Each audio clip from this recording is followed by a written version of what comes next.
Carlos Ramirez, owner of NVSAUDIO in Roselle, New Jersey. Had this 2016 Street Glide come in, and the bike came all the way from Georgia.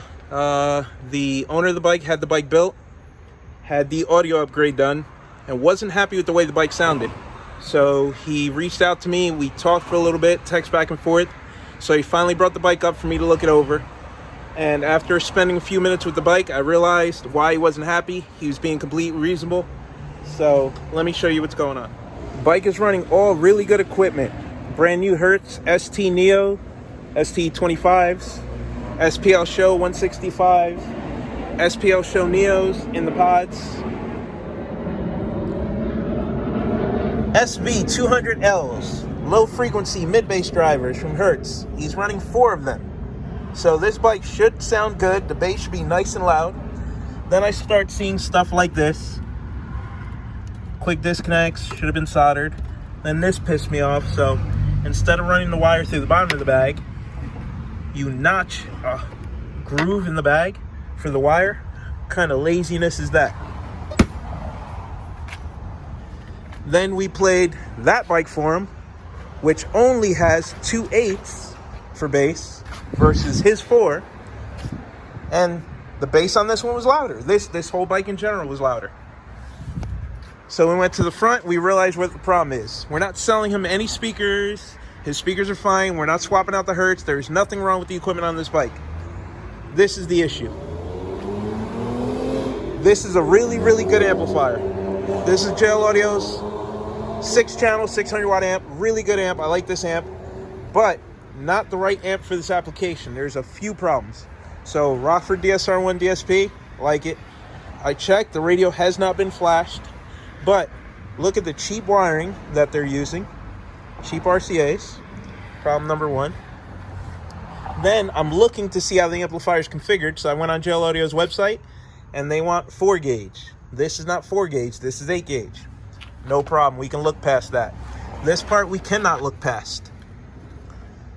So that's channel 3 and 4, bridged. The issue with channels 3 and 4 being bridged is this JL Audio amplifier is only stable to 4 ohms when bridged. So that means with this amplifier bridged, you can run 1/8 on each side. They're running 2/8 on each side in parallel. So that's a 2 ohm load on this channel bridged, 2 ohm load on this channel bridged. That is why the bass is distorting and the amplifier is getting hot. Then they took the other.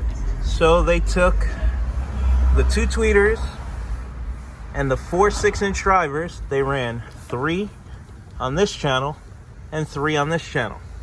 So these speakers are now getting less than 30 watts each. So channel 1 runs 1 ST25, 1 SV 6.5, and the SV Neo 6.5. Same with the other side. So we're only using 4 channels of the amp and 4 channels of the DSP. Power wires too thin. Speaker wires are too thin. Speakers are fine. We're going to change all the wiring and upgrade the wiring. This is a good amplifier.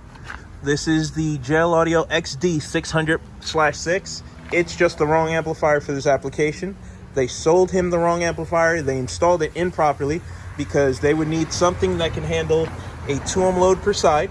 So we're going to swap it out. We're going to use a Sound Digital 800.1. And then we're going to use the Sound Digital Evo X 800.4 to run the ST25s, the 165s in the front and 165 in the rear. So it'll maintain his front to rear fade. It's going to triple the amount of power that he's running now, and the subs will be able to do their job because they're going to be seeing 200 watts apiece. We're going to go ahead and flash the radio and then give this thing an RTA tune. This thing's going to sound great.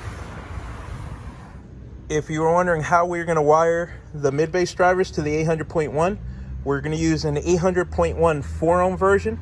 So then that's going to take this 2 ohm load.